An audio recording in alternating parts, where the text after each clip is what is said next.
بسم الله الرحمن الرحيم. الحمد لله رب العالمين، وبه نستعين على أمور الدنيا والدين، وصلى اللهم وسلم على سيدنا محمد وعلى آله وصحبه أجمعين. أسعد الله صباحكم ومساءكم ولياليكم أينما كنتم وحيثما حللتم. ولا الله سوماليد ميلاد joogtaan ba ilaahay subxaana wa tacaala idinku ammaan yeelo. ciddii dhibandhibka allah ka qaado, ciddii dan la allah u oofiyo, inta baahan allah deeqo, inta bugta allah bogsiiyo, intii dhimatay allah u naxariisto, waalidiinteena allah u naxariista, annagana allah nooga daba naxariisto. dalka, diinta, dadka iyo dowladnimadaba ilaahay subxaana wa tacaala inoo badbaadiyo. maanta waxaan ka hadlayaa laba qodob. khudbadii deni kelmadaan ka oranaya. qodobka labaadna xasan sheikh iyo muqdisho iyo soo laabadkiisiina kelmadaan ka oranaya. waxaan ku hormarayaa deni khudbad buu akhriyey, dhowr qodob uu sheegay baan wax ka oranaya. wuxuu yiri doorasho qof iyo cod ah baa la aadayaa oo lagu galayaa 66dii la dooran jiray xildhibaanadii iyo madaxweynihii ku-xigeenkiiba. laba, wuxuu yiri doorashadu xilligeedii bay ku dhacaysaa. saddex, wuxuu yiri waxaa waqtigeeda sheegi doonaa pek. saddexdaa qodob marka intaanan falanqayn balaan taariikhda dib idiin xusuusiyo. umushii baa tihiin ilowga dhoweyda. marka koowaad, doorashadii ugu horreysay oo qof iyo cod ah oo la yiri waa la qabanayaa, waxaa la yiri waxaa loola jeedaa oo keliya deegaanada, doorashooyinkii deegaanka. waad xasuusataan juxa inuu ku celcelin jiray dhowr jeer, uu yiri 66daas iyo dastuurkoo la furo iyo waxaas shuqul kuma lihin. waxaan idin xasuusinayaa inaan mar badan idiin sheegay madaxweynuhu muddo kordhin buu u socdaa. life indhiina ku arki doontaan. maalin walba waxaa ninkaa idinka sheego waad aragtaan. horaan idinku sheegay ninkaa buug baan ka qori karaa. waa fahamsanahay ninkaasi kelmad markuu yirahdo meeshu u socdo waan aqaan. dad iska qowqaa'iyiin oo uu lacaga ku shubto qaylinayo meelaha ordaya macna ma leh. runtaan idiin sheegaya iyo xaqiiqada hawshaan. October 2021 waa 2 sano ka hor ayaa doorashadii qof iyo cod ah ay ka dhacday 3 degmo. madaxweynaha iyo tiimkiisu waxay isku dayeen inay boobaan doorashada.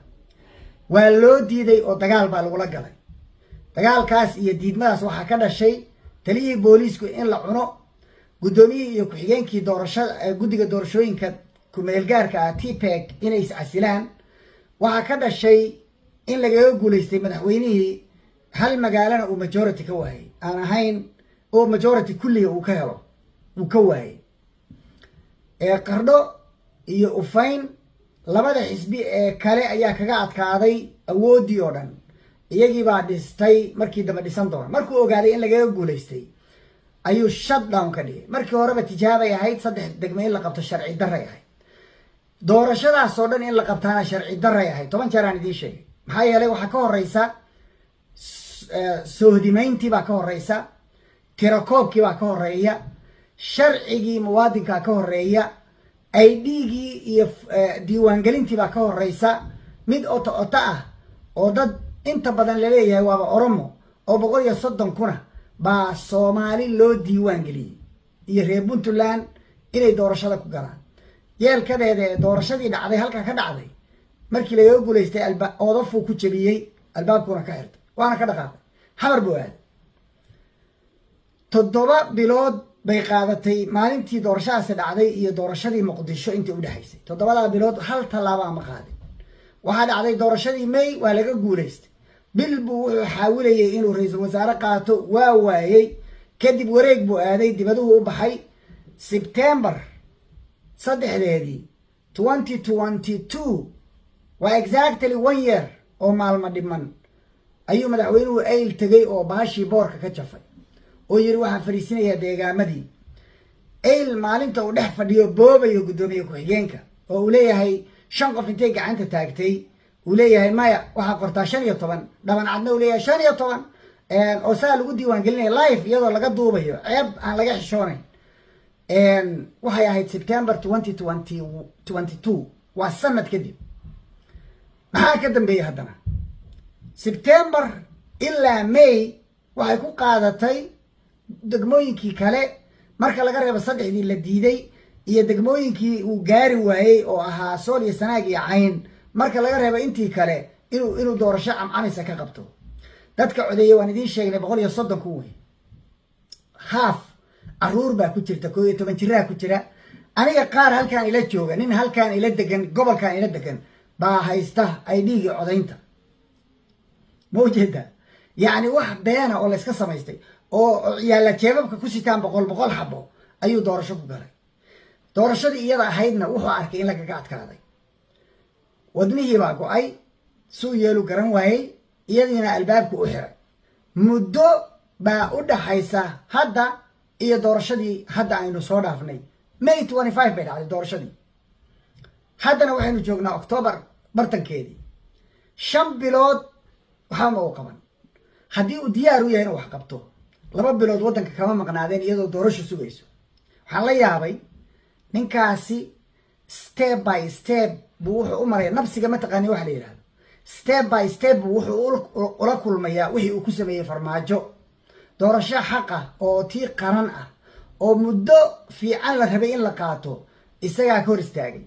midii dad banayda uu dalbaday oo gacantiisa ku qortay isagaa hor istaagay isagaa dagaal ka riday isagaa idiin sheegay anoo idiin akhriyayo sanad ka badan idiin sheegayay oo aad rumaysan weydeen isagaa afkiisa idinka sheegay 3 sano iyo barkii uu xilka hayay ujeedadiisoo dhan waxay ahayd inuu farmaajo kursiga ka kiciyo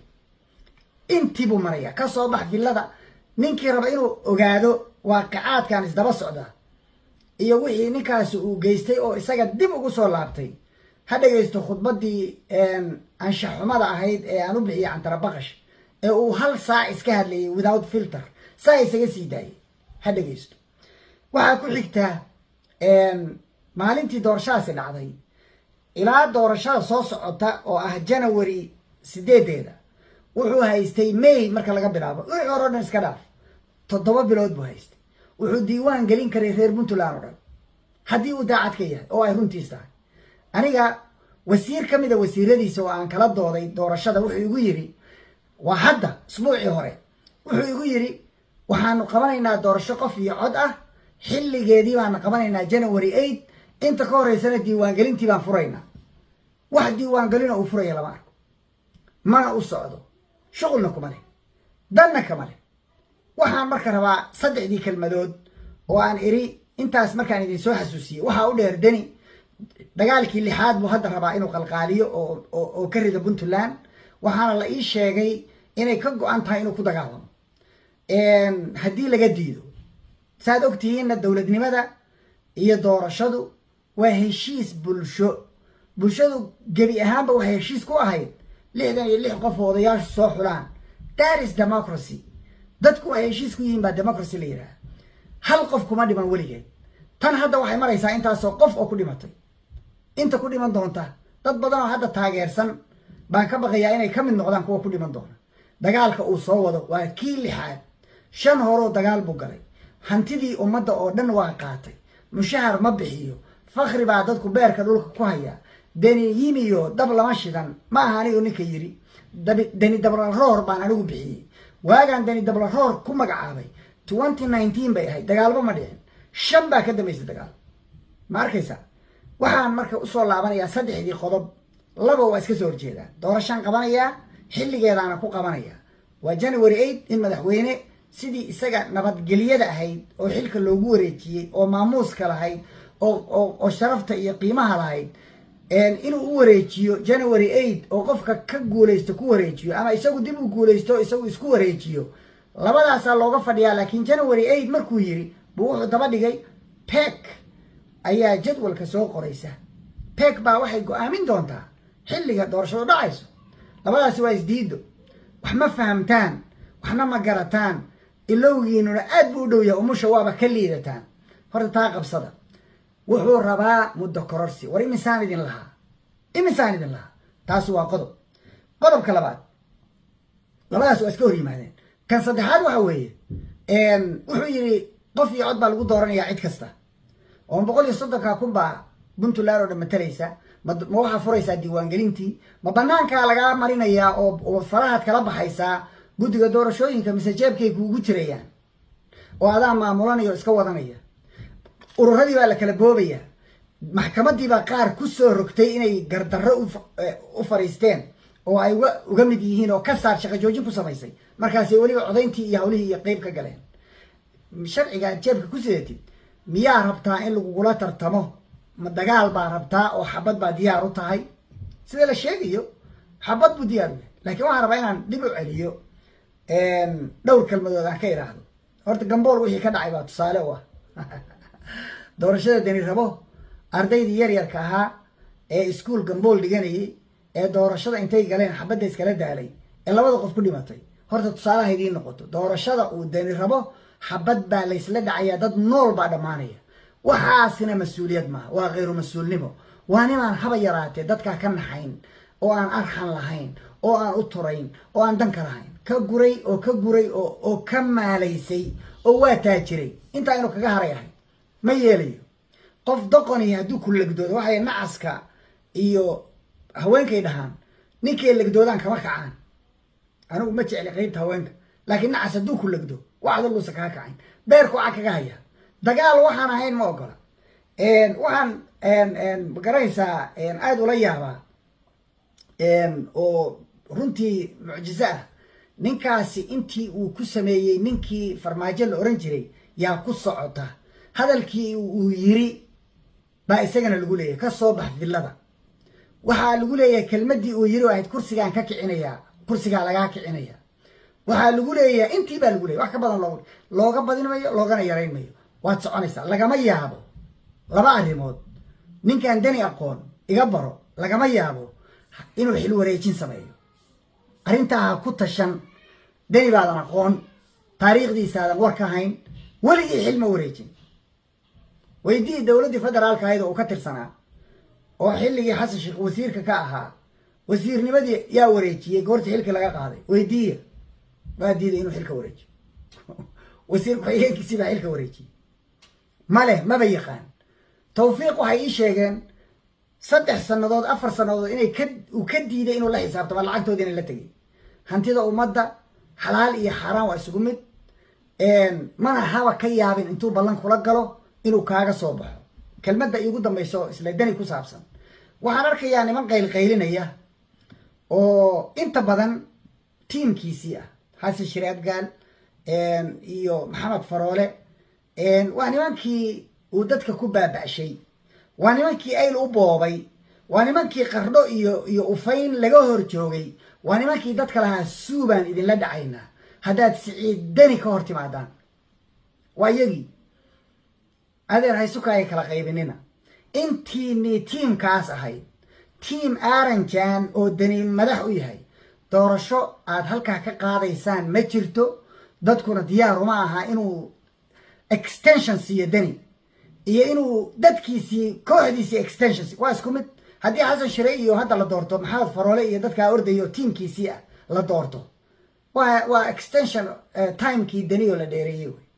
dadku diyaaruma aha idinmana rabaan waddada ha buuxinina dadka ha ka buuxinina meesha magaranaysaa lagu tartamaya buuxinina idinkuna lacagtaa iska khasaarina cidina cod idin siin maysa ilmaha yaalo naga leexda oo uga leexda dad naf leh oo qiimo leh oo dadku ay fahmi karaan oo xil qaban kara mas-uuliyadna qaadi kara idinku ma qaban kartaan nimankiini ninkaa intaa samaynayay ku daba socday oo dagaalada la galay oo boosaaso xabadda ka ridayay garowwana ka riday diyaar looma aha inaad xil ka qabataan aaranjan oo siciid u wen yahay ha ku riyoonina nadaaya banaanka ka mara dagaalka doorashada kelmadda intaasa ka oranaya xasan sheekh maxamuud waa soo laabtay madaxweynuhu wuxuu hawshiisii si fiican u bilaabay musuqii iyo boobkii hantida ummadda dhulkii la oran jiray asluubtu ay lahayd 3,500 oo boos oo 2020 ah baa la xaraashay lacagtaas boosaskaas taliya shub waad garanaysaan shub oo ahaa asluubta haysta janaalka asluubta haysta 50 boos baa lagu aamusiyey isaguna musuquu qeyb ka yahay 50 boos baad leedahay baa leeyahy boosaskaa waa la iibiyey nin yuusuf kabaale la yiraahdaa iibiyey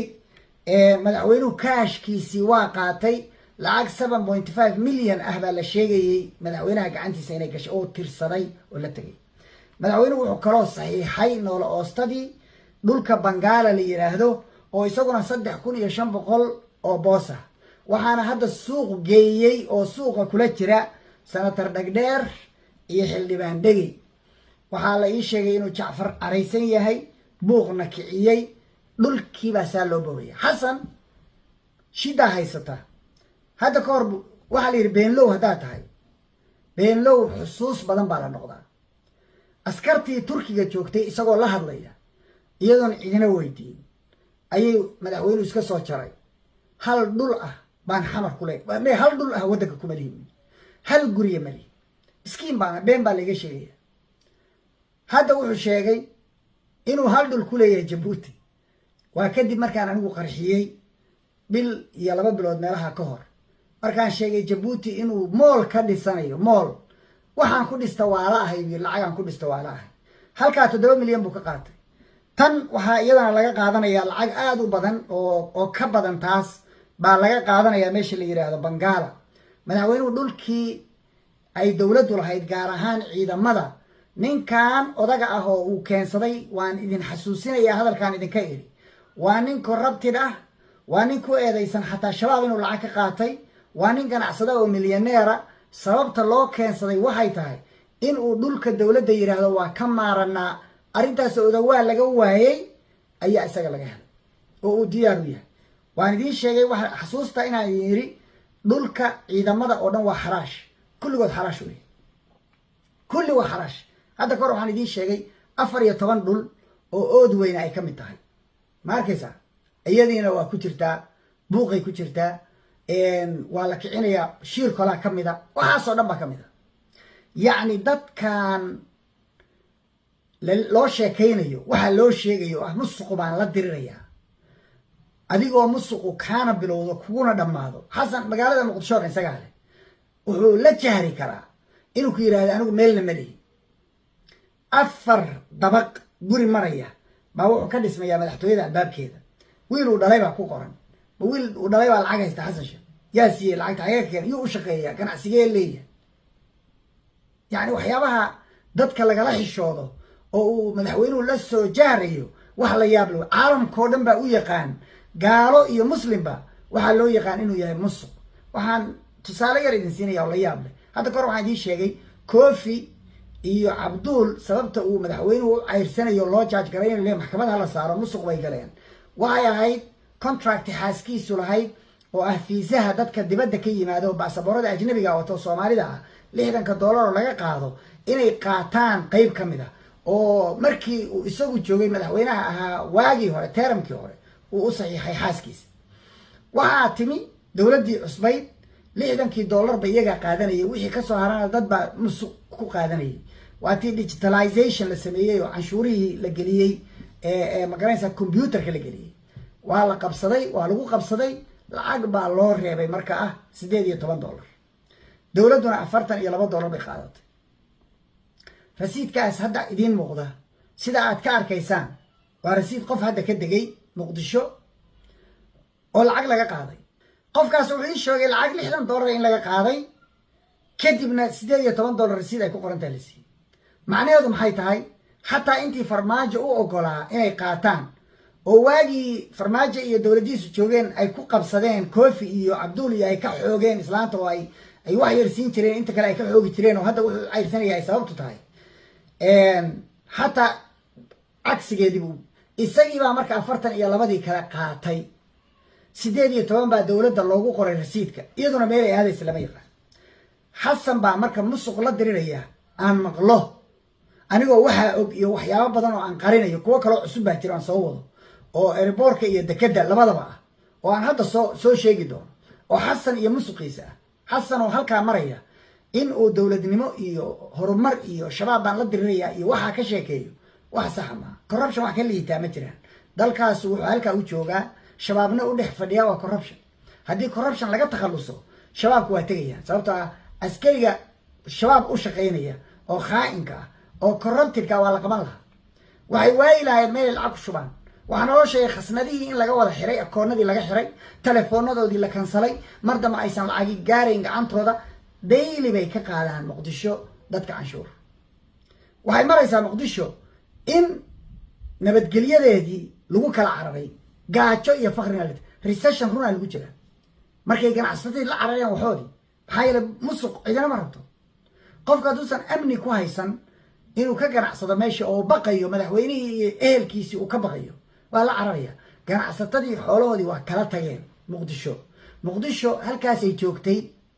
ganacsigu habeen iyo maalin saas u duulayay, lacag baa saa dadka ugu socotay, barwaaqa lagu jiray. dowladdii la riday markay joogtay fakhri baa la isku waraystay, maxaa yeelay waa wada shaqo tag. madaxweynihii caruurtiisii iyo xaasaskiisii baa saa u yaacaya, cid walba xataa shakhsiyaadka ku qabsanaya ganacsigooda, ma arkaysaa? marka nasiib darro ku dhacday ummadda Soomaaliyeed baa ii muuqata. meel kasta mid noocaasa hortaagan ummaddii oo aan dan ka lahayn ummadda dantooda. midkaan hadda ka sheekeynayay meel kasta lacag buu dhigtay, meel kasta waxbuu ka dhisanaya, dadkiina fakri baa baabah ka dhigay. mana siinayo shilin, ma siinayo mushaharkoodii, ma siinayo. kanaha waa mushahar bixiya, isaguna waa dhow yahay markuu goosan lahaa. ayaantii hore 12 bilood bay xildhibaanadu ku lahaayeen, ciidamaduna 9 bilood iyo 8 bilood bay ku lahaayeen.